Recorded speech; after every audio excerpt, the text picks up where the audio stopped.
as long as you're introducing, I'm giving a little history. The Institute has grown a lot. In 1977, there was a few of us, not so many of us were around. We had 5 of us then. Then later on, we grew. And I'll show you a picture of the devotee scientists. You saw the 5. And now you can see in this picture, I'll show you from the devotee scientists that gathered right before COVID. Wow, Haribo, very nice. 50, many of these are PhD, not all. You'll recognize some Rameshwar in the front row and a few Swamis who are qualified scientists, and Rabindra Sarup in the front row. Me with a goofy smile in the front row. I don't know how you translate goofy smile. Hey, Varesha. That's Varesha. My old friend. And just to say, Gandhini and I have been friends for a long, long time, 25 years at least, maybe more. And so is Varesha. In fact, Gandhini and I served together in Tallahassee, and that's where Varesha joined the movement. And Varesha is very, very dear to me. And my other translator to Portuguese is my friend Krishna Shakti, who is in graduate school herself now and is quite competent. And now the BI has gone from no facility, of which we really just had nothing. And as time has gone on, we have moved on, and our current facility is right here. This is the current BI facility. Vivo. This is in Gainesville. It used to be the mansion for the president of the University of Florida. And that, by the grace of the trust of Hridayananda Maharaj's family, was donated to us. We're quite an elaborate, wonderful place. We just had a program there with talks and picnic and all. So anyway, I just wanted to give a little background. I'll close these windows. You see me looking away. I have notes on one screen and my Zoom on the other screen. So I'm looking away. I'm not multitasking and doing my email as we tend to do, but I have things on my other screen. Very nice. I will double check before you continue that the people who are listening to the transcriptions, can you give me thumbs up to make sure that you are listening? Transcription working well from English to Spanish. Is anybody listening in Portuguese? I don't know Krishna Shakti yet. So if you just came, there is a little circle that says interpretation. Just click on that symbol that says interpretation, and you can listen simultaneously to Spanish or Portuguese, but you have to choose the little thing. It's like a globe underneath. If you are with your phone, you need to look at your 3 dots. Digo que si necesitan traducción, perdón, estoy hablando en inglés. Si necesitan traducción, hay un globito abajo que dice interpretación, y ahí pueden apretar para elegir la interpretación que les haga falta, ya sea en inglés o en portugués. ¿Se entiende? And if anyone would like me to continue in Hindi, just let me know. We're not ready for Hindi, but here Varesha says she could do it. She can translate to it. Okay. So Brahma Tirta has incredible amount of knowledge, experience, and humor. And so we want to dive into the millions of questions that we've been collecting. So I don't know who wants to start. I have obviously 2 or 3 questions, but I don't know if somebody else wants to start with their question. or I can start with mine. Gandini, I am Yes. here to serve you, so whatever you'd like to do is fine. Is my volume okay on my microphone before I go on? So it looks perfect. Okay, I want to make sure. Good, and I combed my hair before we came. You're looking good. You're looking good. I Okay, like it. You're looking really good. Dietitian, now I can hear you. I don't know why. I don't know what happened. I don't know either. I didn't do a thing. Oh, what has happened? Sorry, technical difficulties. I'm sorry. no, that's okay. Dietitian. ¿Puedes hablar en español, dietitian, o en inglés? Algo? It was very idioma. Yeah, we should not hear you. I will stop the translation. I will start again because there is a problem in there. Sorry, Brahma Tirta, for the technical. Voy a apagar la traducción y voy a volverla a aprender a ver qué pasa. Se le ha asignado un intérprete.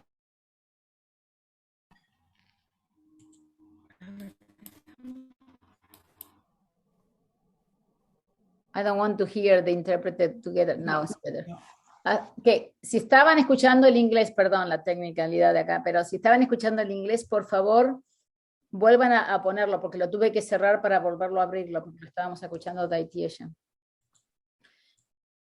Ok, voy a hacer la primera pregunta. I'm going to make the first question, because I have it here, it's in English already. So, when we do service, we encounter many souls, many people who actually are inspired and want to help us, and we get a big group of people doing our work. But sometimes we also encounter similar amount of people who want to stop us from doing. And in some cases, sometimes are even devotees. And that happened with Srila Prabhupada, that happened with Srila Charadev, and it happened with each of us. So what do you think should be our approach to that? How do we take that kind of, because I feel sometimes I want this a Krishna test to make us stronger and push forward more, or maybe Krishna saying, no, that's not the way to go. So, that little line between keep pushing forward or, taking as a sign of Krishna for stopping, That's a frequently asked question, and therefore it is a very important question. I will give a piece of wisdom, which I will paste into the chat. And this will, to some degree, give the answer.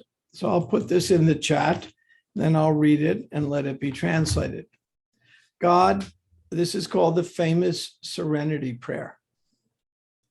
God, grant me the serenity to accept the things I cannot change, courage to change the things I can, and wisdom to know the difference. And it goes on, but that's the main essence. So we need wisdom to know the difference. Sometimes Prabhupada used to say, we're a lion on the prowl, meaning on Sankirtan, and a lamb is a very docile animal, in the temple. So with each other, we should always give the benefit of the doubt. And we should be very tolerant, more tolerant than a tree, humbler than a blade of grass. I'll tell you a story that will put this in context. It's a fascinating story. One time, Balavanta, who's what used to be GBC, a very good friend of mine, he's a lawyer now, very good devotee. He was, there was a yogi speaking. And he went with one brahmachari to hear this yogi speak because they thought it was a good place to meet people who would be friends of Krishna. So they're sitting in the audience of a large hall. And the devotee who went with Balavanta was a very meek and humble devotee. Very meek and humble. He would never raise his voice. Very, almost, we would say sometimes in America, we say mousy, just very low key, very, never raise his voice, never anything. Just never fight or argue with anybody. Soft spoken too. So this yogi was speaking and he saw some devotees in the audience. And then he started blaspheming Prabhupada. And he started saying what a nonsense Prabhupada is. And it was pretty nasty. So Balavanta had to decide what to do. Well, there are three things you can do in Shastra. You can walk out, you can cut out the person's tongue, or you could, I think the third one is maybe defeat him. I don't remember. So Balavanta said, well, I'm just going to walk out. I'm not going to sit here and listen. There's an audience, 1,000 people. What can I do? So Balavanta started getting up to walk out. And the other young devotee, very quiet devotee, stood up and yelled at the top of his lungs to the speaker, "You cannot say that about my guru. You cannot say that about my guru," and stood up and chastised him to the point where the guru actually apologized, the guy who was speaking. "You cannot say this, yogi. You cannot do this." And he became like an absolute lion. And Balavanta was a little ashamed that he didn't do it and so proud that this devotee became such a lion. So sometimes we have to be a lamb and sometimes we have to be a lion. How do we know when to be a lamb and when to be a lion? Well, that is a good question. That takes us back to the serenity prayer. And we have to pray, Krishna, what am I to do? Give me the wisdom to know, to accept the things I cannot change. I need to be peaceful, courage to change what I can, and the wisdom to know what I'm supposed to do. So my long-winded answer to the short question is, we have to pray and really be pure ourselves so we can understand what Krishna wants. But if in doubt, then we confer with our friends, our mentors, and say, what do we do? We generally should be peaceful among each other. And one thing at Krishna House in Gainesville, we don't allow any controversy. Somebody comes, they want to preach Narayan, Ritvik, this, whatever they want. We don't care what they believe. That's their business. But if they start creating disturbance, it's very bad because the students who come like us because we get along. And as soon as we start fighting, they say, this is no better than my parents' religion. They're fighting all the time. I'll tell you a joke. I don't know if this will work in translation, but I'll try it. There was, this is the kind of thing that goes on. There was once in Ireland, a nun who was asking one of her young 10-year-old students, turns to her students and says, Matilda, what do you want to be when you grow up? And she says, sister, I want to be a prostitute. and the sister goes, Jesus, Mary, Joseph, oh my God, what did you say? And Matilda goes, sister, I want to be a prostitute when I grow up. And the nun goes, oh, thank God. I thought you had said Protestant.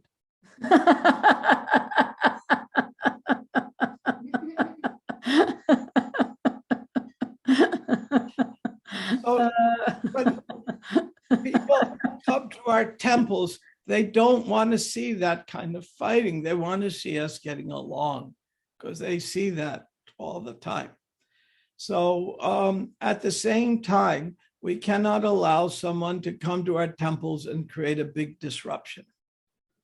So it takes a lot of wisdom, and we have to put our heads together and think about these things. So that's a very long answer to a very short but appropriate question. Thank you, Brahma Tirta. You're always so nice. Thank you. That was very, very, very wise. Thank you, thank you, thank you, thank you. Okay, so now I have to open, I have more questions, but I won't take a monopoly in here. So I'm going to let other people ask questions. And this part, Brahma Tirta, is going to be tricky because the people who do the translations, they don't have access to the microphone to tell you the questions, but they may type it. I have an easy way to do it. Okay, tell us. Easy. You see, I have open on my other window Google Translate. Now, with the voice, they can hear the voice. People will type their questions in the chat. I can. We will thinking that the devotees can ask the questions orally, and the translators will type. Any way you want is fine. If the devotee knows enough English, they can unmute and ask me in English, or they can unmute and ask, and the translator can unmute and say in English, or they can type in the box. Whatever you want will be perfectly fine with me. All right. So who has the next question, Militesha? Param había levantado la mano. Param is a leader in Argentina teaching Bhakti Shastri. He has a bachelor's degree and he's very dedicated to education. So Param has a question and he speaks English also. Param, ¿puedes unmute yourself? ¿Puedes sacarte el micrófono y preguntar?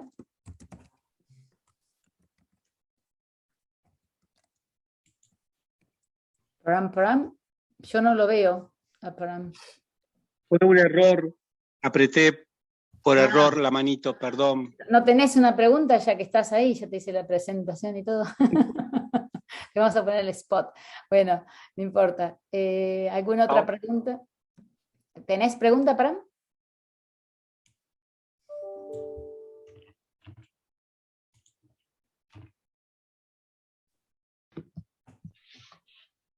Ahí está Rama Dasi has a question. I don't know if it was the order, but I just saw her hands. Haribol, Okay. can you hear me? Yeah, very well. Hare Krishna, thank you so much, Brahma Tirta Prabhu, for coming to speak with us today. My question is very simple. I've just always wanted to just ask you this, and now I have a chance. Well, it's kind of like a two-part question. So this book, Perfect Questions, Perfect Answers, it's just so special. And as far as I know, there's no other book or text like this of somebody's sitting down with Srila Prabhupada for several days and just had this opportunity to had to have this dialogue. It's just so special. And so I just wanted to ask you a little slower for the translation, sorry. Yes. Thanks. I just want to ask you, like, if there was one thing that you could share in your memory of sitting there with Srila Prabhupada, what was it like? Like, what is something that really stands out in your memory? And I just want to know, like, what was that like, and what is something that just really stands out from that experience? I'll answer that question. I'm glad to do it. And since you're in Florida with me, and the next time you visit, we'll sit down and I'll give you the whole detailed explanation. Thank you. Content. So now you're invited to visit us here. Thank you so much. Okay, I hope you do visit. Thank you. People ask, what was it like to be with Prabhupada? Well, by 1972, when I was with Prabhupada in Mayapur in early 72, the movement had become very, very large. And Prabhupada had a bubble around him. When you become such a big figure, be it a politician or a rock star, you have to have a bubble around you because there's just too many people. And so Prabhupada was dealing with his inner circle as is natural. And I was really the last devotee until Bhakti Swami, who joined later in early 77, who Prabhupada took under his wing and personally trained. Because in the early days, Prabhupada would cook for everyone. He would clean the pots till one day, one of the devotees at 26 Second Avenue said, "Would you like some help?" And Prabhupada said, "Yes, I would," because he had to do it all himself, cook and clean and serve. Finally, somebody stopped being El Stupido and figured out they should help. And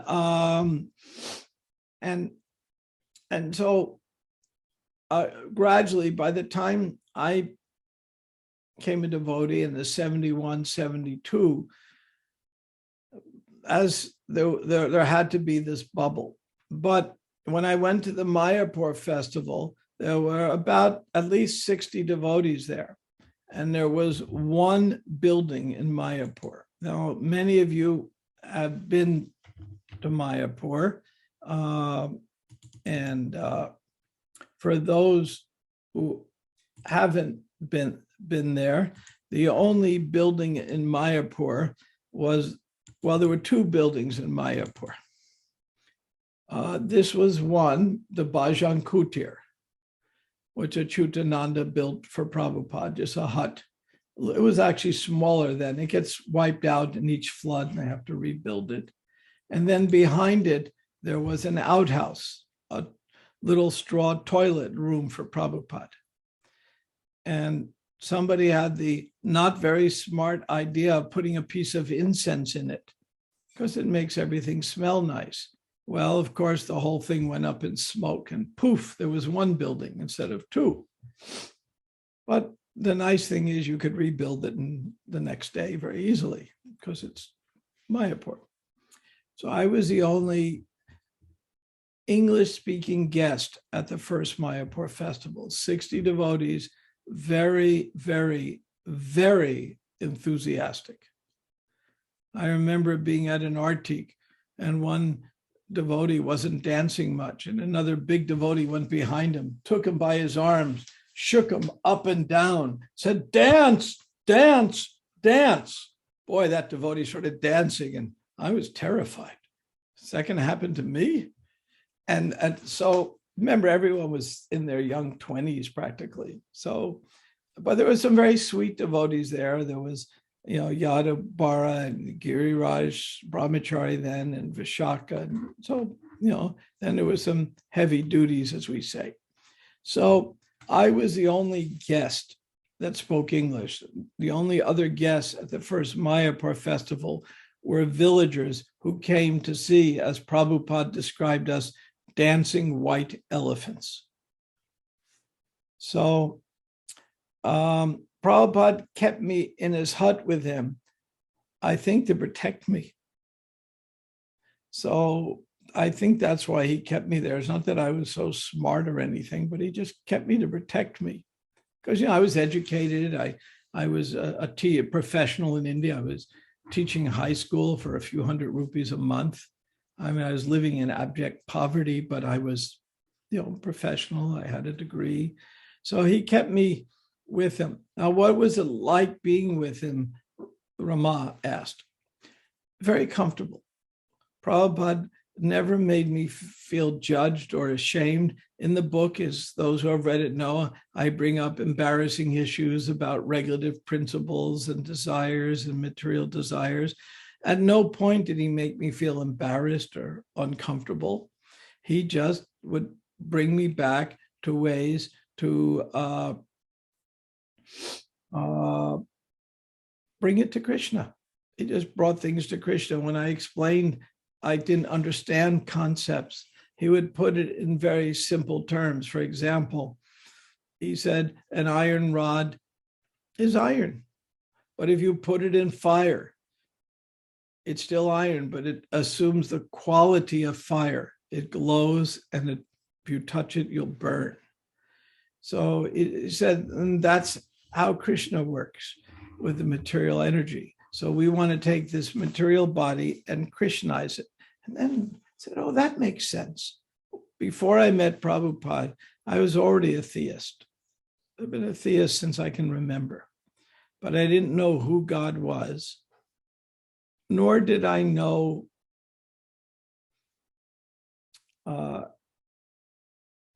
I didn't understand what death was, and I struggled with it since I was a little boy. I understood that no one can ever die. Something inside me said, no one of you, not anybody can die, but I'm seeing people die. And I was absolutely bewildered by it. And I used to spend most of my youth. I had a disability, so I couldn't play sports like everyone else. So I spent my youth in the woods trying to understand that question. So you imagine when I'm finally meeting someone who might know the answers, what that thrill that is to me. Because I met the devotees in New York in the 1968. I saw them chanting on the street and I was fascinated. And I took up chanting immediately because I liked the mantra. The devotees were a little strange, still are. But I was very attracted. But at that point in time, by 1968, Prabhupada was the first major guru to come. But we had Rajneesh and Maharishi Yogi and Guru Maharajji, and we had a whole crew coming from India, and they were weirdos, some of them. I mean, really weird.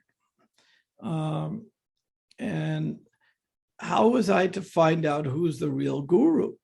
So I said, the only way I'll know is to fulfill my boyhood desire and go to India.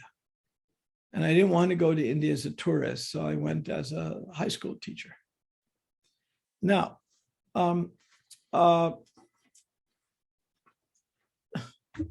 there's a mystical story, but that will come later. There's a verse in the Gita that's very important. Krishna says, just try to approach a spiritual master and inquire submissively. And render service. The self-realized soul can impart knowledge onto you because he or she has seen the truth. Now, I accidentally got the right formula. I approached Prabhupada, and I remember very clearly thinking this. I've met his disciples. They really understand things philosophically. I like the mantra. Don't know if I like the lifestyle.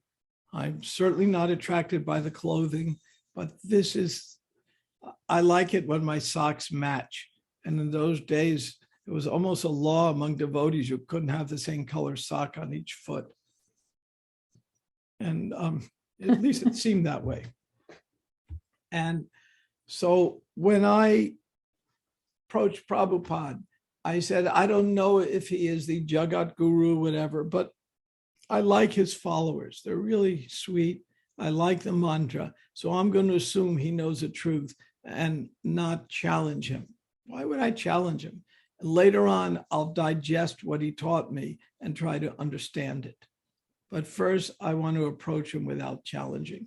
So try to learn the truth by approaching a spiritual master. Inquire submissively. Totally accidentally,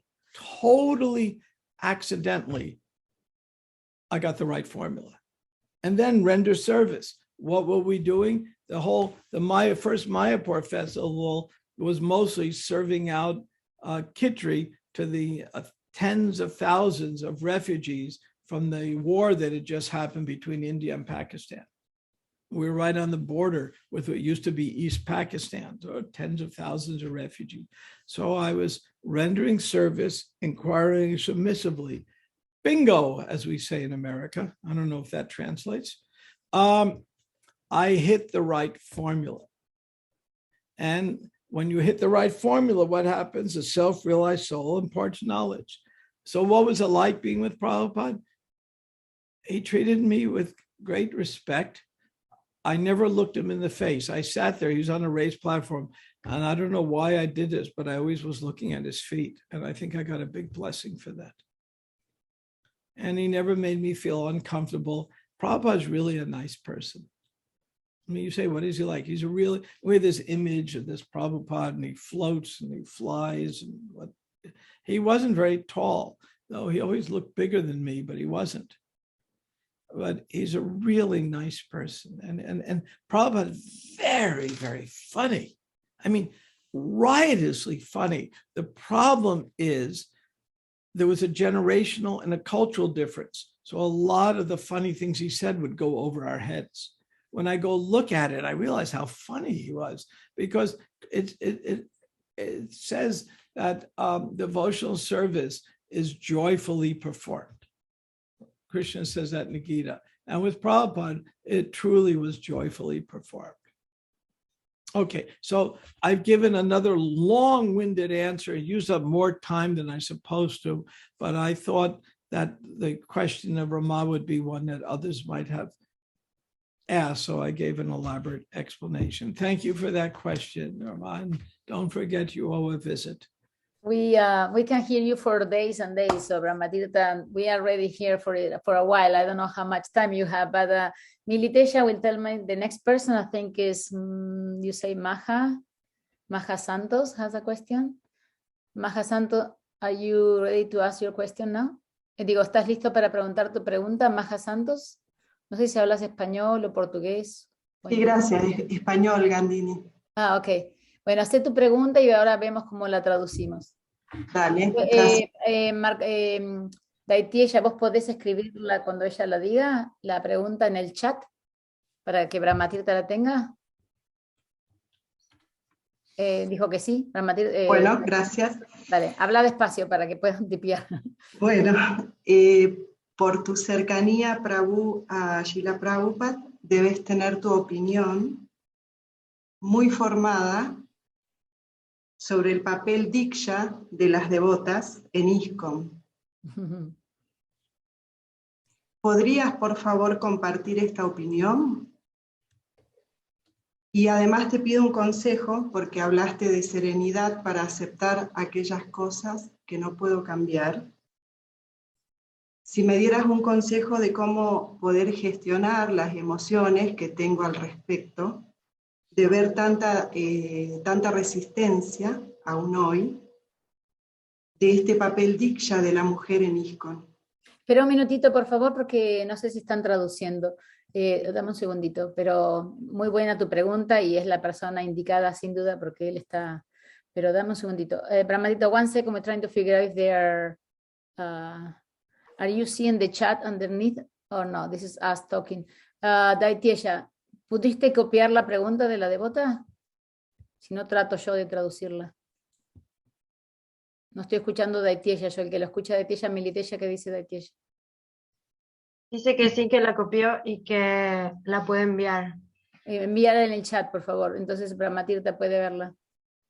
Or you can just translate it to me, the question, if you like.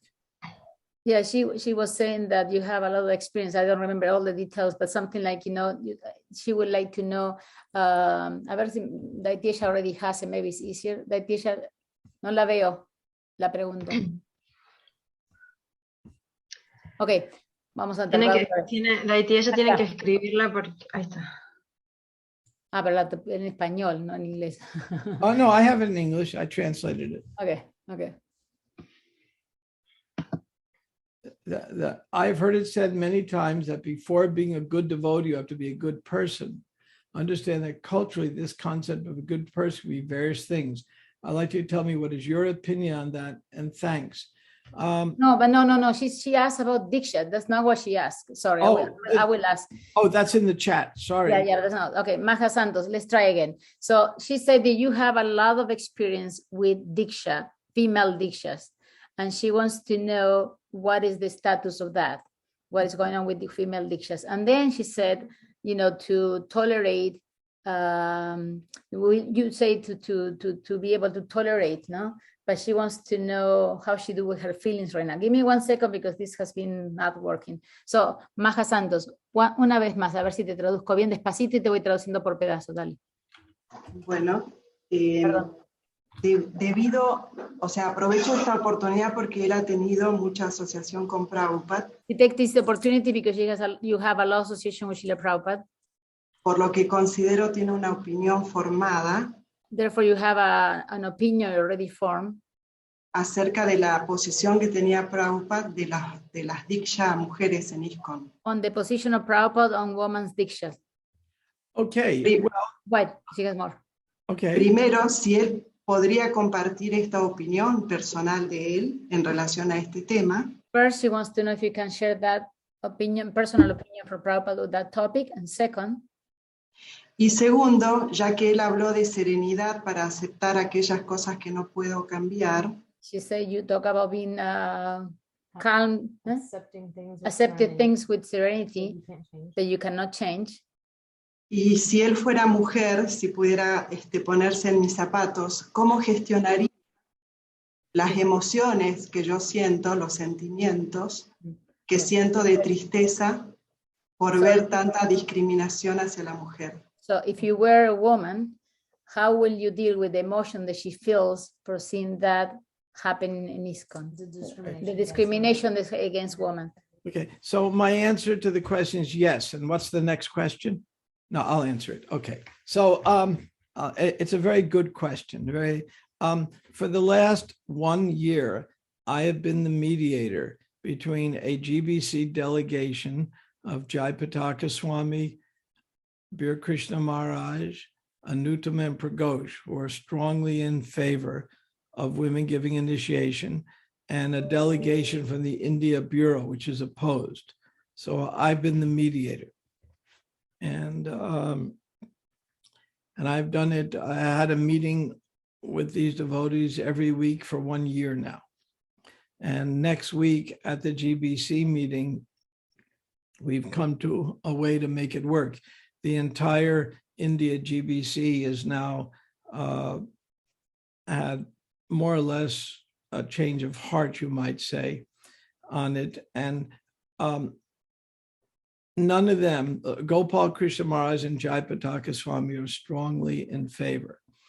The others thought that in some places it's culturally not done.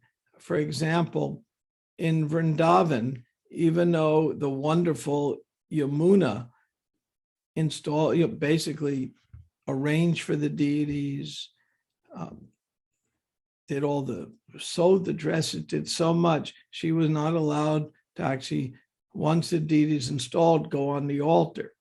And Prabhupada actually even apologized to Yamuna. I'm sorry, but there's local custom here. And if we fight the local custom too hard, then there's a saying, you have to pick your battles. And that wasn't the battle Prabhupada wanted to fight. When Professor O'Connell of McGill University asked Prabhupada, can women initiate? He gave a definitive black and white answer. And it was yes. And then he said, not so many. Now was that a prescriptive that there shouldn't be so many, or descriptive? In my reading of it, it's descriptive. In our tradition, there are many women gurus. In our tradition, there's even many women who had Brahmin threads. So there is some cultural tension, and we don't do everything the same in every country. For example, I'm seeing the women on here, and most of the women do not have their head covered, which is fine. No problem with that at all. Yeah, exactly. But if we were in a Muslim country, you better have something on your head. Exactly. If we're in a Muslim country, we're going to wear something on our head because our business is to share Krishna, not to defy local customs. So we just had Govardhan Puja. So there was a debate of the local customs plus serving Krishna. So it was a very interesting debate. And Nanda Maharaj was saying, well, we shouldn't violate local customs. But in this case, Krishna overruled it and did not do the sacrifice to Indra. But generally, our business is to share Krishna. So we may have to make some concession to local customs. And in India, Prabhupada set that example by not having the women offer arti because they have already, the locals were thinking, how can these Malechas be Vaishnavas? You know, when the early devotees went to Vrindavan and they visited Radhakund, the holiest place for all of us Vaishnavas, the first thing they did is jump in feet first into Radhakund, like you're going in a swimming pool. And you never do that. You take the water, you put it on your head, you say your prayers, you enter in a prayerful mood. You don't jump in to Radhakund feet first and start splashing around. So we were quite untrained, and you might say, I think the correct word is primitive. And so locals had trouble accepting us. So Prabhupada would draw certain lines, like the women didn't offer artik. He wanted us to offer artik. In the West, he trained the women to offer it. But there he said it's not worth the fight. So Prabhupada, in following the serenity prayer, he had the wisdom to know when to fight and when not to.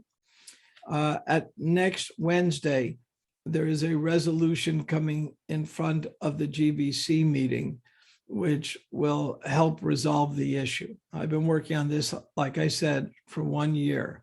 And the resolution was approved by every GBC in India, plus others. We have 11, 12 co-sponsors that will pass. And then after that, there'll probably be a second resolution. And then women will be, by the end of the year, hopefully initiating an ISKCON. I think that is what the GBC does. I have to remain neutral. I have my opinions, and any of you can read between the lines and know what my opinion is. But since I'm the mediator, I have to have a semblance of neutrality here, which I do. I'm trained to do that. But I'm very confident that we will have women initiating soon. Mahasantos, does that answer your very good question? I think it is missing the second part of her thing, which I think is important, which is, so how do you deal with the emotions? Like now you are there and you see the progress. We are from the other side. Now you told us a little bit about it, but in the meantime, you accumulate these emotions and so on and so forth. And how do you become, how you tolerate that, no? How do you become? How should our reaction be to seeing discrimination? Yeah, how our reaction should be to seeing discrimination. Yeah, it is discrimination. I mean, hey, guess what? You're not this body. And a one-time Bhakti Tirta Swami went to Prabhupada. And he was, of course, black body. And he said to Prabhupada, Prabhupada, there are people in the movement discriminating against blacks. And Prabhupada said, that is your Maya, that you're in a bodily concept and you accept the discrimination. And it's their Maya that they discriminate. So he said, you just have to tolerate. I mean, they're foolish, but you have to tolerate.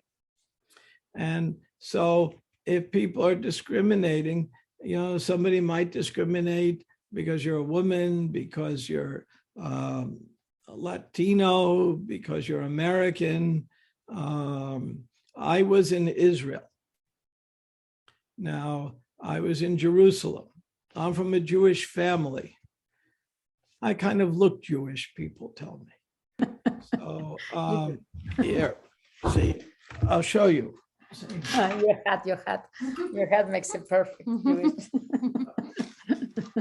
Tell you, see, I have my face mask, and here's how I wear it. Okay, so when I was in Jerusalem, I looked Jewish enough that the Orthodox there, when they looked at me, they would look at me with absolute disdain, like I am an evil creature. If I didn't look Jewish, they would look at me like I'm a rock or a phone booth. I don't count, but nothing wrong with me. But I'm, so what? But because I'm Jewish and I didn't have, we call the side seekers, the two seekers come here, I wasn't observant like they were. I wasn't strict like them. They looked very down on me.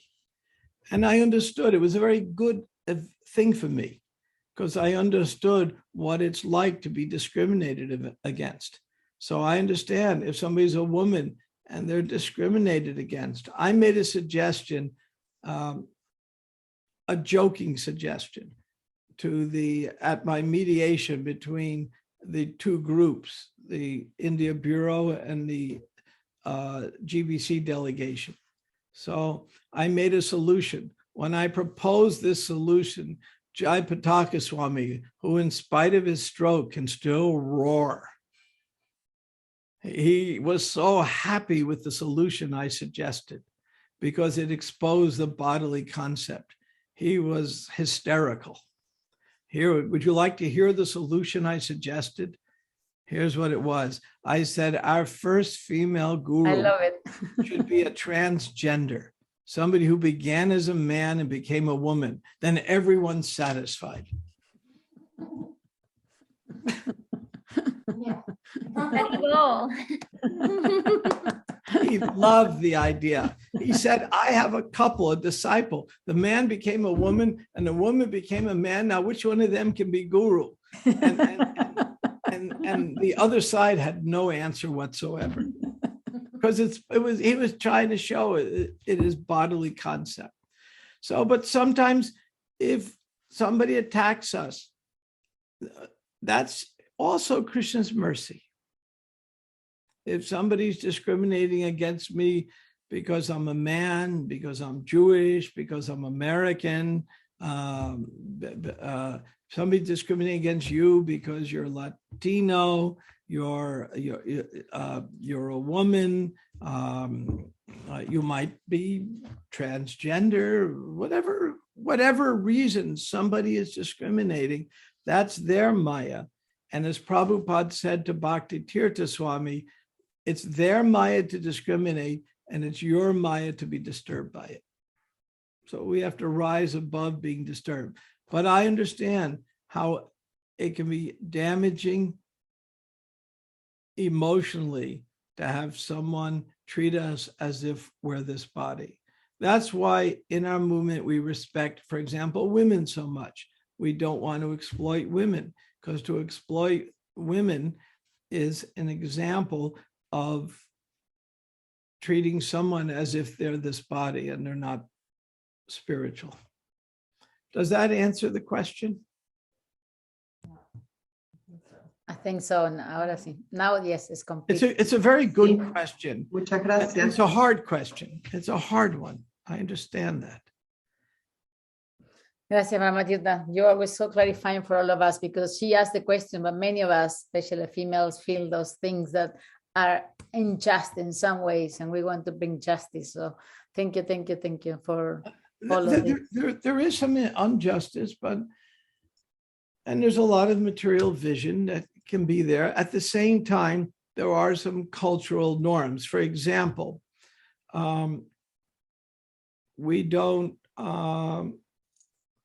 we have certain etiquette between men and women because sometimes, as Prabhupada says, it can be fire and butter. So we have certain etiquette in dealing with each other, but it's always should be in a loving, friendly way, not in a horrible way. In early 70s, men and women would pile in the Sankirtan van. elbow to elbow next to each other, touching. Everyone's touching you so tight in the van, and no one was disturbed by it. The people are young, they're in their 20s, no one was disturbed. Then when the first devotees came back from India around 73, the first wave, they were bringing back from India this northern Indian culture, heavily influenced by the Muslims, of separation of the sexes. And then the women had to go to the back of the temple room, and all kinds of things happened. And people weren't even thinking about sex or any like that. Everyone was just getting along like brother and sister. And then when too much separation was imposed, then people's minds got much more agitated. Of course. Much more. Yeah. And I saw it happen myself. I mean, I wasn't part of it. I was already married. I was just watching it. So divide and conquer, they say, no? Say it again. Divide and conquer. Yeah. In some way. So what needs to be done is we take the middle road. We want to chase society, but we don't want to be, I don't know if this translates, hung up. No sé, the translator, they teach us an expert in English, and so probably he figured out a way to translate it. Very nice. Thank you so much, Brahma Tirta. Thank you. We have several other questions now. And I will, the translation thing is easy if they say, and I do at the same time as they asking the question, the Spanish speakers. So I think Gopal is next. Gopal and Daksha are on the beach. And so, but they're still asking you a question. So he speaks English very well. So he's ready. Daksha, is he ready? If not, we're going, yeah, he's ready. Okay. By the beach in Florida. They're also in Florida, Brahma Tirta. Okay, who is that? Gopal Das here. I will put him as next to you so you can see him. 1 second. There, you see him? That's Gopal. Hare Krishna. No, I don't. Put the speaker view. Speaker view. If you put the speaker view. Okay. Yeah, I'll go to speaker view, and then you and Daksha next to you, Gopal. I see him now. Okay. Hare Krishna. Hare Krishna, Gopal. You're in Florida? Yes, we are in Vero Beach right now. That's a nice place. And we are working currently. And the nice thing Cooking. about Vero Beach, it's a special place in Florida. It's the shark capital of Florida. Yeah, it is. It is. So, We saw. Yeah, you do see sharks there. And some of them are Yeah, hungry. we saw one the last time we were here. Yeah, some of them are hungry. Okay, so what's your question? Yeah, we're trying to make friends, and we're intending to cook for them as well. Very nice. Do you have a question? Do you have a Yes. question? What's your question? Yeah, I wanted to know, I'll do English and Spanish. I wanted to know how to discern or differentiate between real spiritual enlightenment or messages from Sahasya or my mind thoughts. Y me refiero a que quisiera saber cómo diferenciar cuando realmente estoy teniendo como una realización espiritual o bueno, sí, conclusiones No hace espirituales falta reales. porque tenemos a Leticia traduciendo okay. en español, solo en inglés. Oh, sure, yeah. So No, that's my question. and I understand the Spanish and English of what you said. Sure. Poquito español. No soy gringo. Okay, so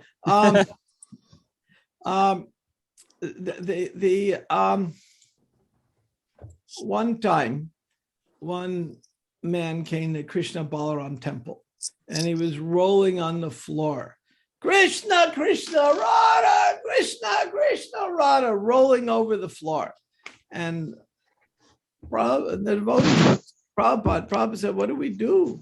Maybe he's a great saint experiencing Krishna. He seems so weird. And he's rolling all over the floor, making a big interference in everything we're doing. So Prabhupada gave a brilliant answer. He says, kick him. He said, if he's a great saint, he won't feel it. But Prabhupada knew he was phony. And if he's a phony, he'll go running away. So devotees went out there, gave him a good kick, and he goes running away. So he was sahaja. So we don't want to, sahaja means imitating, not realizing. So we are Rupanugas. We follow in the footsteps of Rupa Goswami. We follow in the footsteps of great devotees. So I've been in Vrindavan and I've experienced great spiritual feelings that I didn't even know I had. And a lot of tears and very strong feelings. But I keep it, I never made a public display. I kept it to myself. And I said, this is Krishna's mercy on me. But when someone makes a public display of their devotional feelings, they're usually sahaja. And if you find yourself being sahaja, then it doesn't mean you're bad or anything. If we find that we are weak in some area, that's Krishna's mercy as a chance for us to grow spiritually how we need to. What is the test to check if it's sahaja or not? Sorry, I'm jumping into the same question. What is the test for yourself to know? Because we are so blind, we don't know how to differentiate. So how do we know what will be, we can kick ourselves? What is it? What will be there? That's a nice question. I can show you something that will give you the answer. But the secret of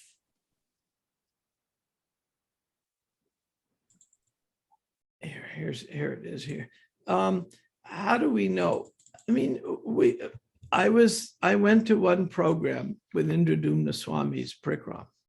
And when I went there, I had been really reading a lot of books by Shivaram Swami and Satyananda Swami, and I was having lunch, todos los dios, with Burajan. I said that to mess up the translators. And somehow or other, by special mercy, I was able to get a deeper feeling than I usually have. I'm not one to have much emotion that way. And then I was at this amazing Prikram at Sabara Muni's ashram. Wonderful. It's one of my favorite places in Vrindavan. It's like when you go there, it's like going to Vrindavan 50 years ago. It's not like it is. Vrindavan's so built up and all this, not far from Krishna Balaram, but it has that feeling for being in Vrindavan a long time ago. So I went there and all of a sudden I was feeling great emotions. And so I went behind a pillar, so I could very privately feel my emotions. I didn't know that Indradumna Swami's photographer was wandering around. And next thing I know, on his webpage, there's this picture.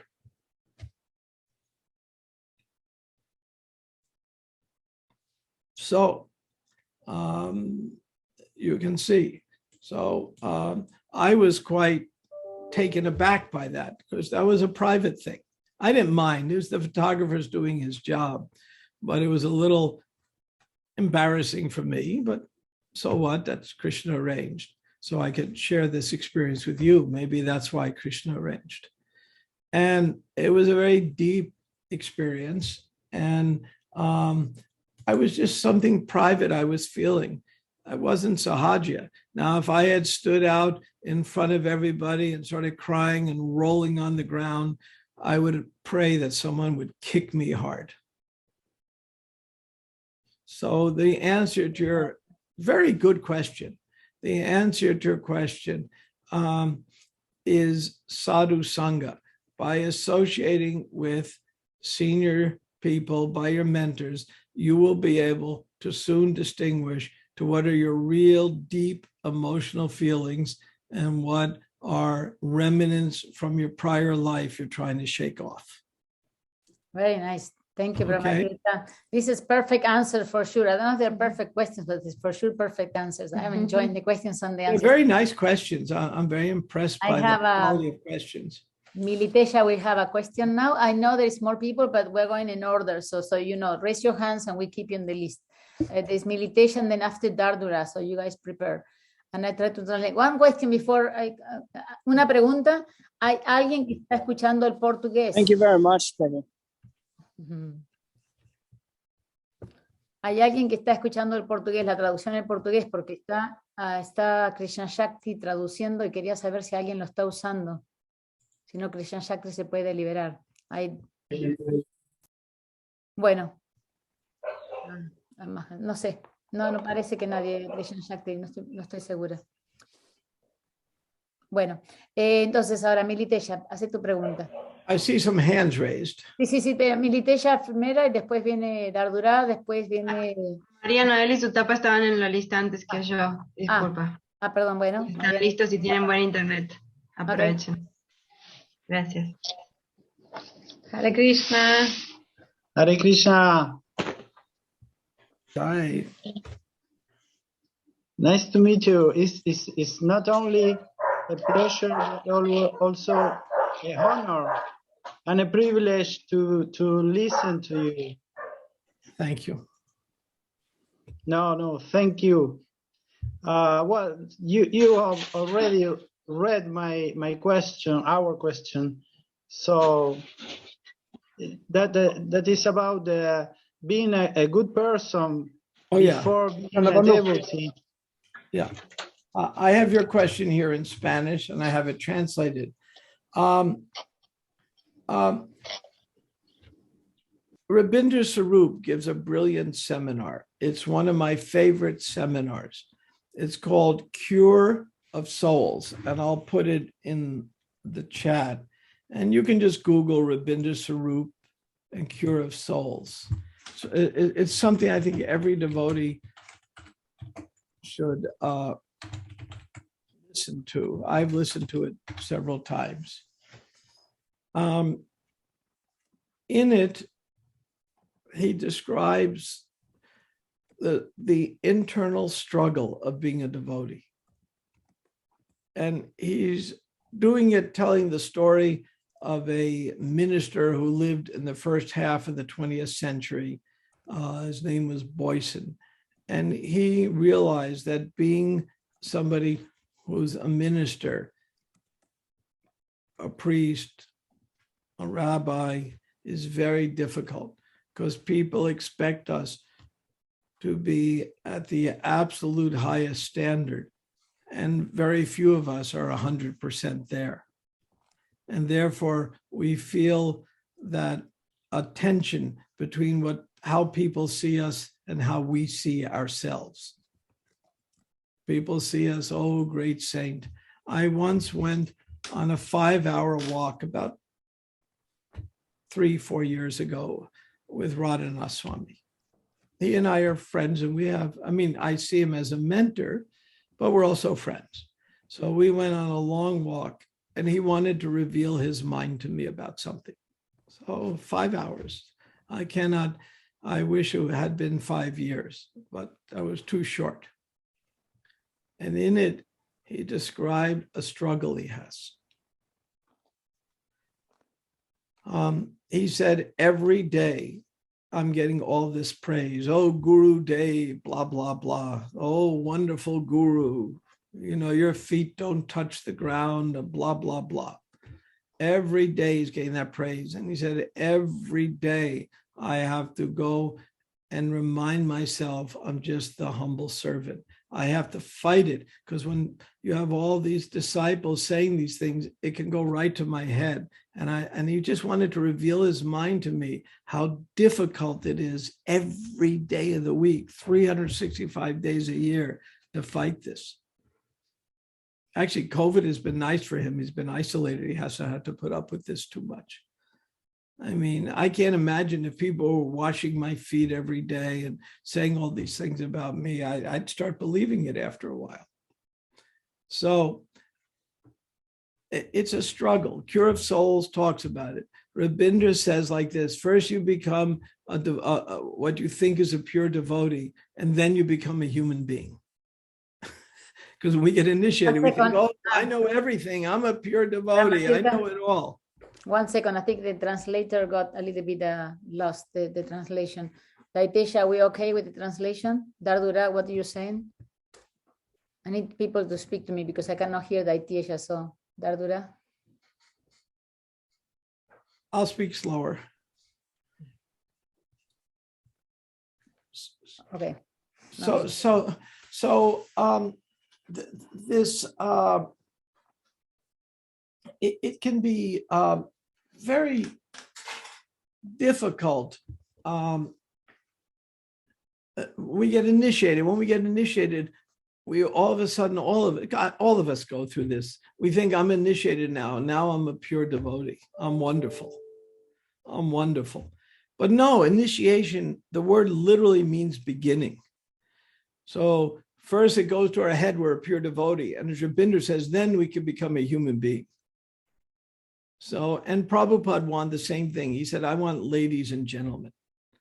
So to answer your question, before being a good devotee, you have to be a good person. Well, let's put it this way. If you want to be a good devotee, you better be a good person. They go both together. And that's a very nice question. I can tell you a little Prabhupada story about how that works. Would you like a little Prabhupada story? Yay! Yes, please. Always. But I would like you to focus on the being a good person, as it is very difficult to say in objective terms, because in Japan, if you see a person on the ground, an old person on the ground, you don't help them. And in other countries, that would be an offense. So being a good person is kind of not a very well-defined thing. You know what I mean? Actually, Krishna talks about that in the Gita. In the 17th chapter of the Gita, Krishna talks about the mode of nature. Now, if I am to give charity, is that mode of goodness, which is being a good person? Well, if I'm giving money to a drunk to buy liquor, then I'm not doing good. Like my wife and I go every Sunday to a park. And we go read at this park. And there's this one veteran, used to be a soldier, and he's sitting there in a wheelchair begging. Now, if I give him something and he's going to use it in the wrong way, then that's charity in the mode of ignorance. If I give it to him thinking I'll be praised for it, that's charity in the mode of passion. If I give it to him because it's the right thing, that's charity in the mode of goodness. So this fellow has such a nice smile. He's so nice. So we figured out, what do we do? So every Sunday when we see him, we give him a sandwich. And he is so thankful. It's prasadam. He's hungry, and we give him a sandwich. And so every Sunday he gets a sandwich, and he's very happy about it. If he was really a drunk who just wanted money to buy alcohol or drugs, then he would be very sad about it. So I know he's sincere.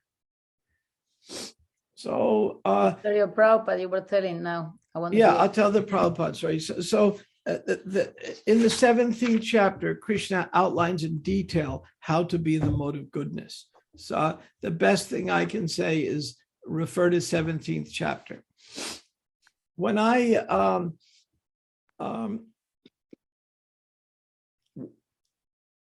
I came back from India, I didn't get initiated for several years. I was following the principles, chanting 16 rounds. I mean, it wasn't any issue, but I had a reason I wanted to wait until the right time.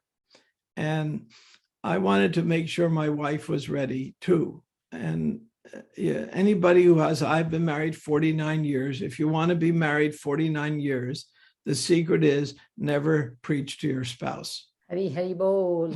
Don't do it. Just don't. Don't even think about it. You can discuss things together, but don't preach your spouse unless you want to have an ex-spouse. So I intuitively knew that. But I had been with Prabhupada in India. My fiance wasn't, but she was a very deep, deep spiritual person. So I knew Krishna consciousness was natural and she would take to it, which she did.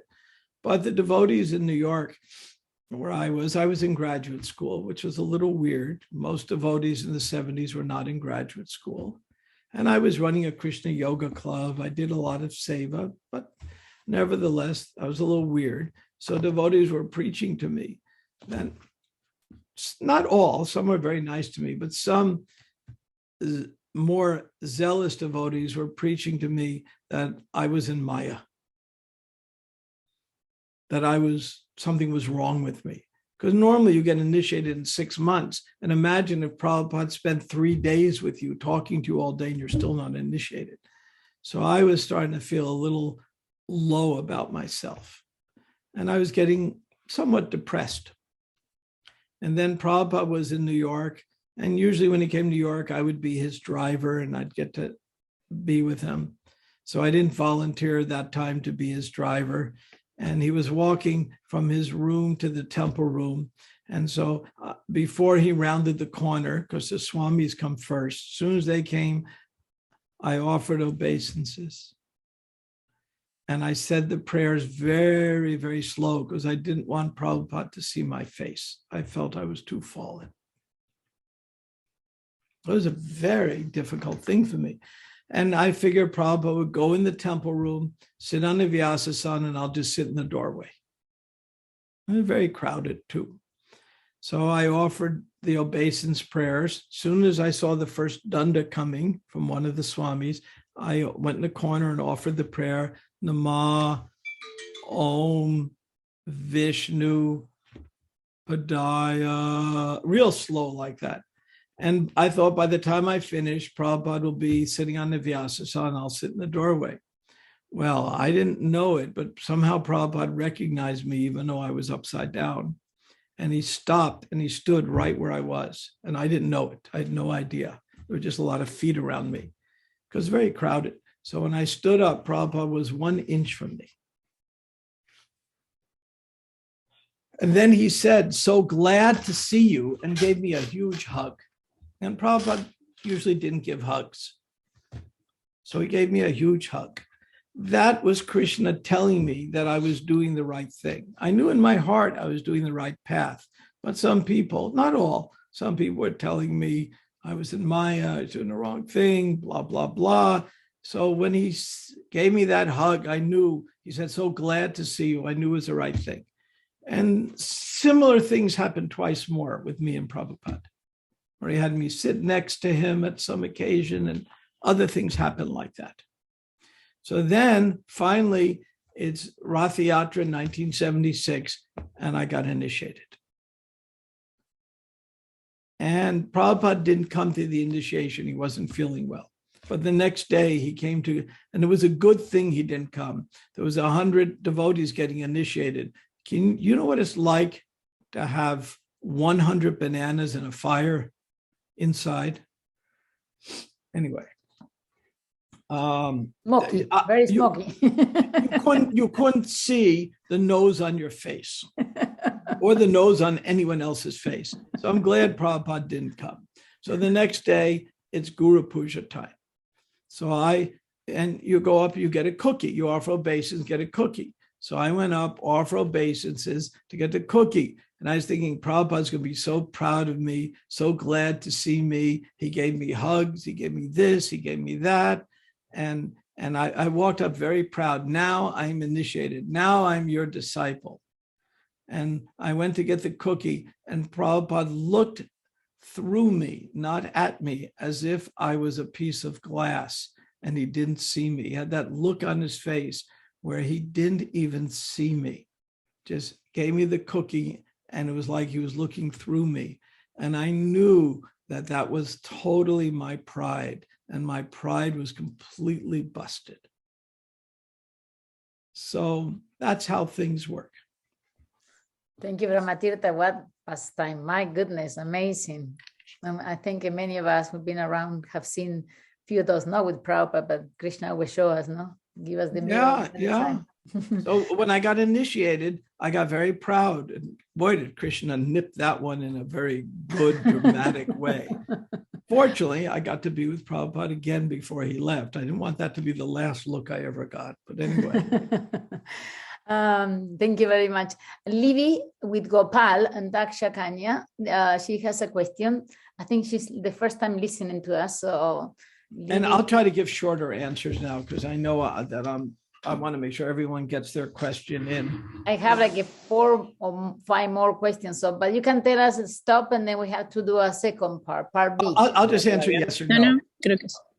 Do you have water, Brahma Tirta? Sorry, I cannot offer this to you because I'm on the other side of this. I have a little something here. But I think you need to drink. You want to go get some more?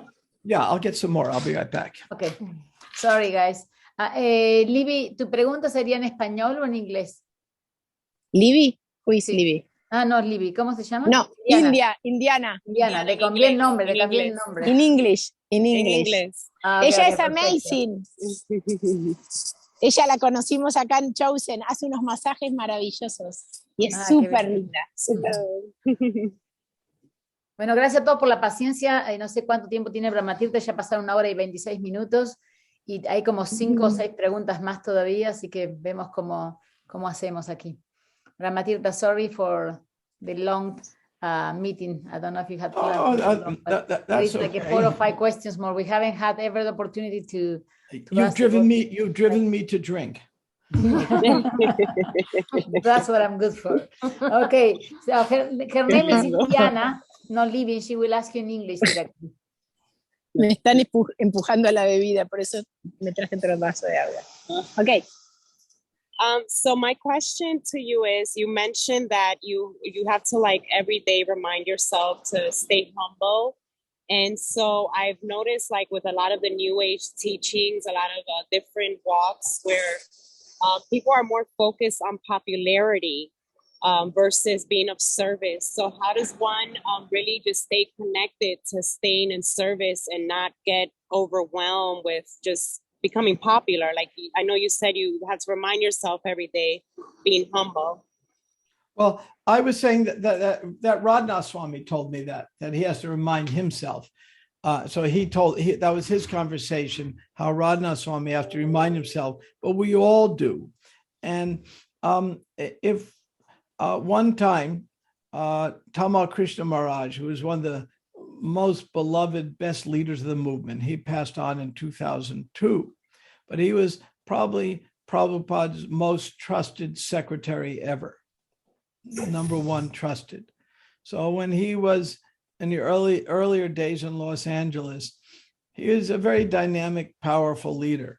And Prabhupada said to him, Tamal Krishna, do you know there are millions of planets, millions of universes, and in each of these universes, there's millions of planets, and you're on one planet.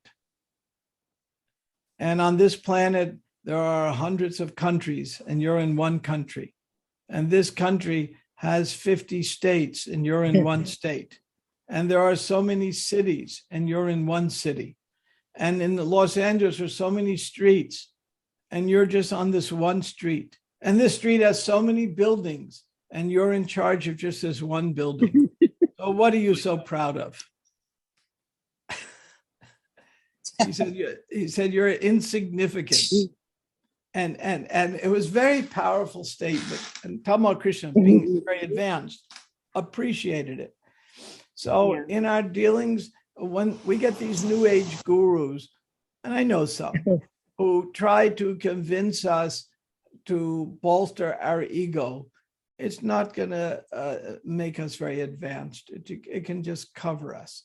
Now, at the same time, I've seen devotees who are overly humble. One time, one devotee went to Prabhupada and said, Prabhupada, I am the most fallen. And Prabhupada said to him, you are not the most anything. So we want to take the middle road. We don't want to be artificially humble. We need our self-esteem to function. And we don't want to be overly proud. So we need to take the middle road. And Krishna says this in the Gita. For example, Krishna says, don't eat too much. And immediately says, don't eat too little. Don't sleep too much. Don't sleep too little. So we have to take the middle road for a lot of things, including self-esteem. I hope that answers your question. These are very good questions. I'm not sure if it's Very great nice. answers, but it's good questions. Very nice answers, very fantastic. Militesha's next. Ella habla español, así que voy a tratar de traducirle, o no sé si Krishna Shakti querés tratar de ayudar a traducir la pregunta de Militesha. Militesha, le dejo a Krishna Shakti, seguro que son mejor que yo. Thank Hola. you so much. That makes sense.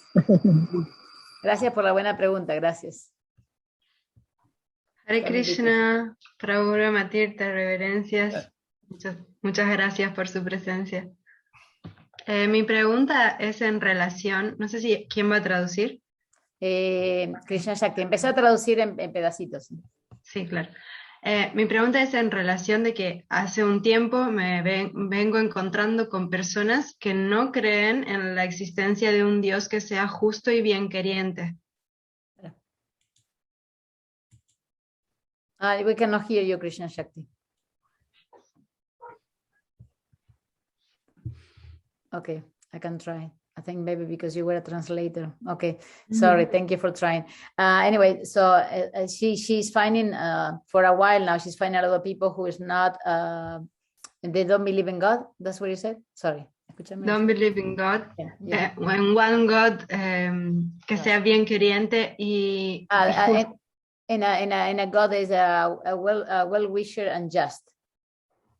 Y esas personas dicen, ¿cómo puede ser que exista la pobreza, la trata de personas, la injusticia? How could be poverty and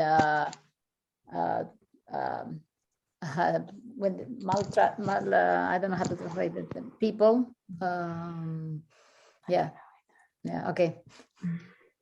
Yeah, seguí. Mistreatment dice aquí, the Okay. Seguí. Okay.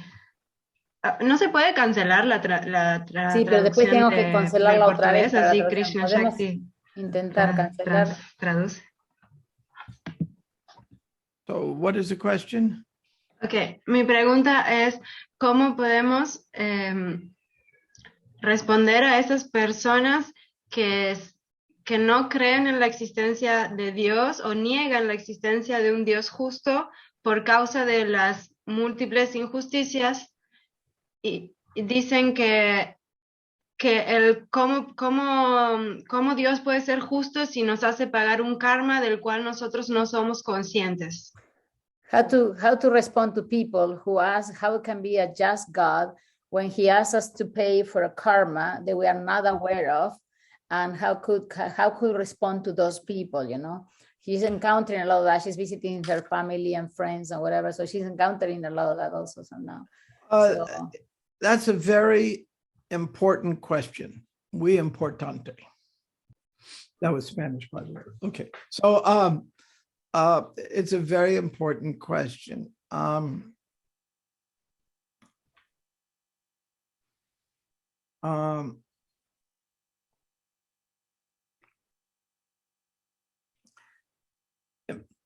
There's a book written by a rabbi, and he said in this book, the name of the book is "Why Do Bad Things Happen to Good People?" And he gave an answer, and his answer was God's not perfect. It was an answer that I consider, I'll say it in Spanish, el estúpido. So anyway, he could have written the book, Why Do Good Things happen to bad people? People don't ask that question. People say, why do I get sick? But they don't ask, why am I well? So there's karma. And once we purify our intelligence, we can see past, present, and future. Now, I may not know Gandhini's detailed karma, but if I see somebody suffering, I know it's their karma. And if I see somebody misbehaving, I know they're going to suffer this life or next life. So when I see someone suffering, I understand God is just. God is kind. I'll give you a good example. I've had this experience. I've gone to the prison to visit people I know who got arrested, and they're in prison. And when I go to the prison, I ask my friend who's there, well, look at that person over there. He looks so innocent. He has glasses and very meek, and he's the librarian and he's giving out books to the other prisoners. Looks like such a nice person. He's very kind. I hear him talking, very gentle. And I say, by the way, why is he in jail? Oh, he's killed 25 people.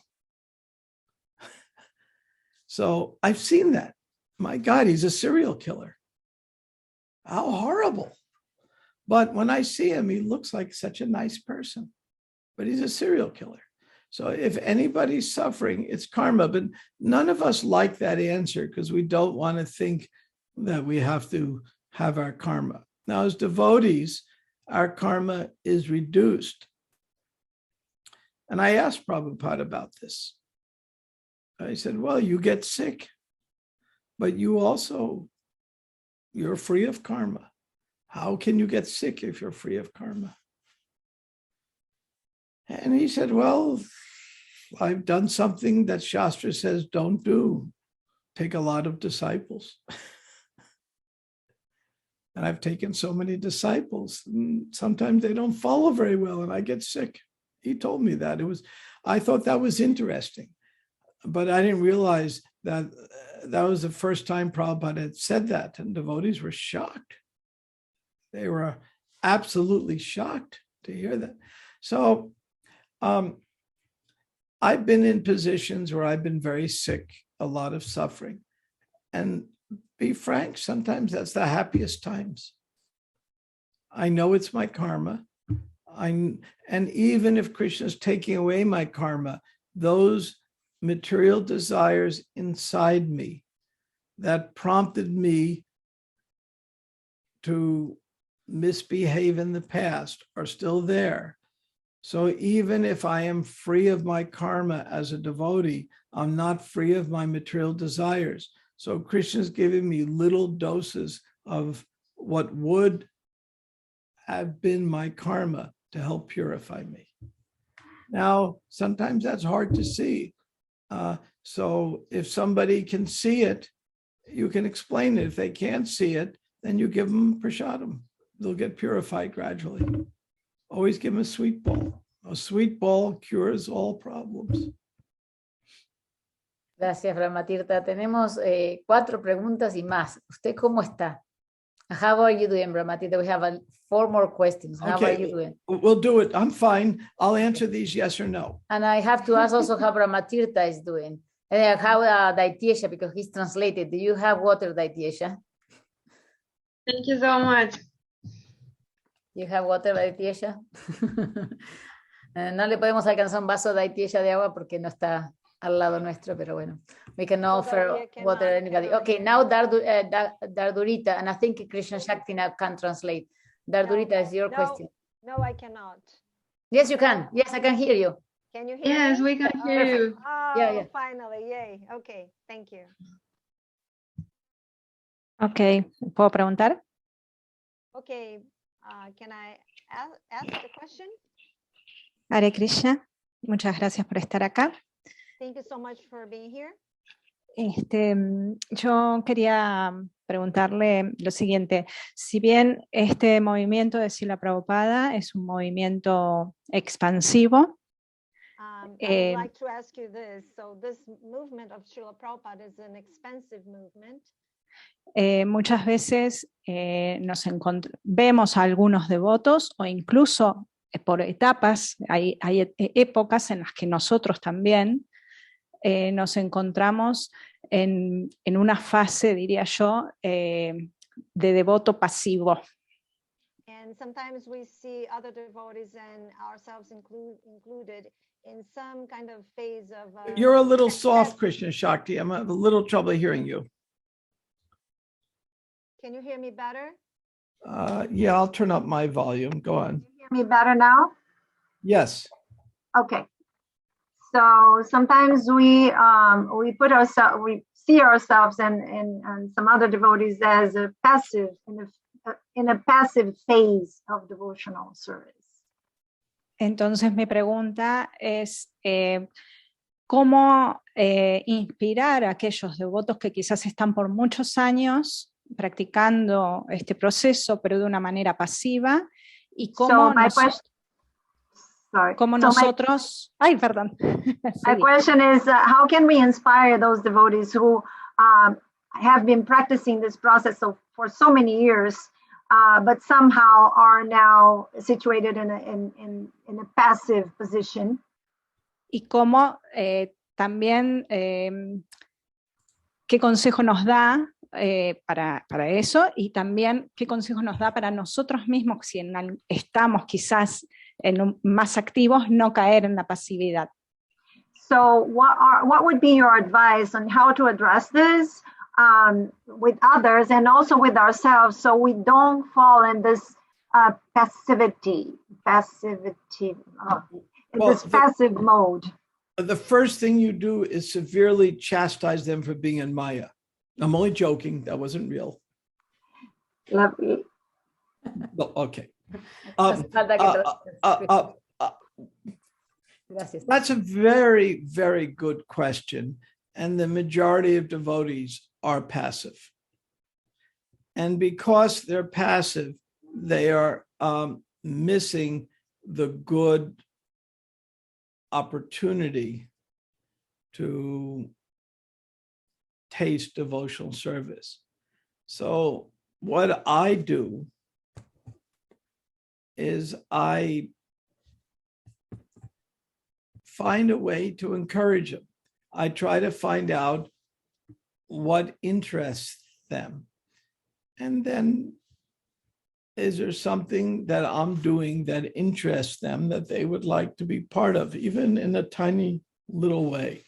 And I find that devotees, because they're devotees, their heart is already agreeable to devotional service.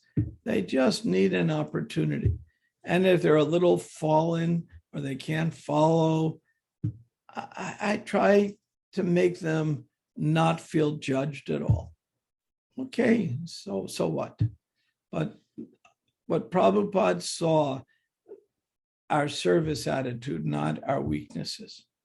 So I don't focus on weaknesses. I focus on the service attitude, and then try to find something that they would like to do, not what I would like, that they would like to do, and give them some engagement. And then through that, they get the higher taste again. That's what I do. It works very well. And let's do one more question. I've been given a signal that I am to do an offering soon. So we can do one more question, and then we can do another time. Muktina will be the... I like this. These questions are, I mean, we can make a book out of these questions and call it Perfect Questions, Mediocre Answers. I don't think so. Maybe mediocre questions are great answers. Or we can call it perfect, so then everybody's happy. Muktina, it will be the last person. Sorry, the people have still questions. Maybe you can write it, or we have to come back again. Part 2. Yeah. Si tienen preguntas todavía, la parte 2 va a tener que venir Brahma Tirta otra vez. Brahma Tirta, we're going to try to kidnap you again. Ok, Muktina, pregunta y Krishna Shakti traduce. Ok, ahora Krishna, ¿se me escucha muy bien? ¿O más o menos? Perfecto. Hare Krishna Prabhu. Bueno, nosotros no somos el cuerpo. We are not Perfecto. the body. That's Sí. good. Y por ende, se podría inferir de eso, ya que somos trascendentales al cuerpo, que tampoco nos definen nuestros deberes corporales, o sea, el Dharma o el Varnashram Dharma. Since we're not the body, so also we're not defined by the corporeal definitions, such as Dharma or Varnashrama Dharma.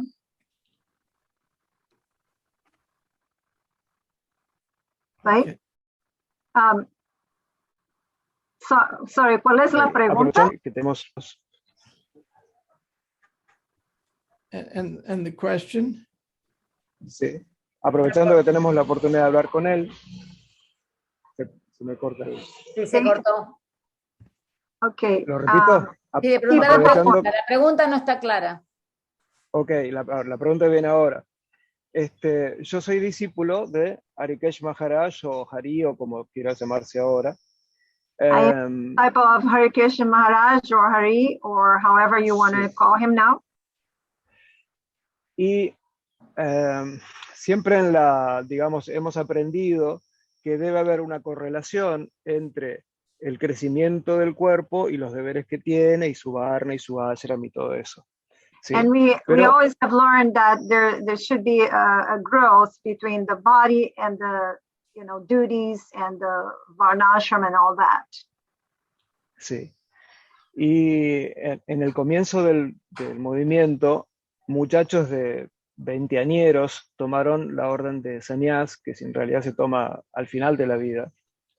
And in the beginning of the movement, boys that were like in their 20s took sannyas, which they should, in general, they're supposed to take in the end of life. Que dicho sea de paso, también en Kali Yuga no está, digamos,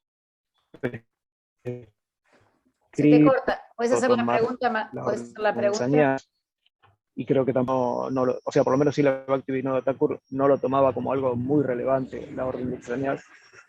And this is also not very recommended for Kali Yuga. Entonces, Srila Bhaktivinoda Thakur did not take sannyas. So. And the question? Yeah. Sí, y la pregunta es, mi maestro espiritual, al final, o sea, está en los finales, digamos, o sea, tiene una vida más avanzada, y él hizo la cosa inversa, tomó sannyas de joven y ahora de mayor, ahora está haciendo vida de familia, digamos. Y eso, digamos, ¿cómo debemos verlo nosotros? ¿Es como un gran pecado? ¿O no tiene nada que ver? ¿O es una gran conmoción social? ¿O no importa? ¿Cómo mira un Vaishnava esas diferentes etapas, incluso que sean alteradas en la vida de uno? So my spiritual master took sannyas, and then he dedicated to family life. So he did the opposite. So how should we see them? Is this a big sin, or it doesn't matter? Or how should we see Vaishnavas like that? I'll answer. On this one, I can answer personally because Hari or Harikesh is one of my best friends. And since 2004, we get together every week. And I was friends with him since 1973 or 4. We knew each other. But we became really close friends in 2004 when he moved from Sweden to here. In fact, he lived with me for a while. So he gives me a lot of advice. He knows Prabhupada better than almost anybody I know, understands Prabhupada's desires. He's very loyal to Prabhupada. He went through a tough phase, a mental breakdown, nervous breakdown in 1998. And at that time, by his own statement, he said some crazy things, but he's a very good devotee. The very first devotee sannyas to get married. The very first one in the movement, a sannyas to get married. Very few people know who did the wedding ceremony. One devotee, Bali Murdan, got married around 1973 or 4. And the wedding ceremony was done by, can anyone guess who did the wedding ceremony? Prabhupada. On the video. What's that? Prabhupada. Prabhupada did it. So the first sannyas to get married, Prabhupada did the wedding ceremony. Prabhupada cried when he saw 22-year-olds taking sannyas. It's so artificial. It's so anti-varnashram. But there was no one in the movement over 30. So in an emergency, the rules don't apply. So Prabhupada would give sannyas because he wanted the sannyas ashram to be part of our movement. But he knew that many of the sannyasis would have trouble. And Prabhupada was okay with that. In the Bhagavatam, in the Chaitanya Charitamrita, he speaks a little strongly. Oh, it's like eating vomit, he says, but in a purport. But at this, Prabhupada often said contradictory statements on the same issue. So on one hand, that's to encourage sannyasis, don't leave. But if you must leave, that's okay. And Prabhupada even performed the wedding ceremony. So if somebody, I'm not a sannyas. If somebody's a sannyas and they leave sannyas, they're still better than me because at least they tried. I haven't even tried. So they're better than me and I give them credit. And I find no fault that they couldn't make it as sannyas. So that's how I view it. There's no Gracias, fault. Brahma Tirta. Yeah. Okay. So Wait, I hope that answers. Everybody unmute your phones. And so we are going to salute Brahma Tirta here. Thank you, Brahma Tirta. Like I said, everybody wants you to be here for forever. Thank you for your valuable time, almost 2 hours. I'm sorry, tell Bhakti to sorry to, but everybody say hi to Brahma Tirta. Hi. Thank you so much. Hare Krishna. I say, I give COVID's been a blessing for me because I give more classes with COVID than ever before. So of all the classes I give, I think the very best questions have come from this class. Oh, great. That's wonderful. Okay. Thank you very much. Have a good evening and we only have a week of Kartik left. So take advantage of Kartik and whatever your vow is, take advantage of it. It's a special time. Thank you, Brahma Tirta. Everybody else can stay for a few minutes. Thank you, Brahma Tirta. Thank you. Thank you. And I will be sending you a chat. I will be sending you a chat to tell me what is the next meeting, okay? Hare Krishna. Thank you so much. Thank you, Gandini, for making. Hare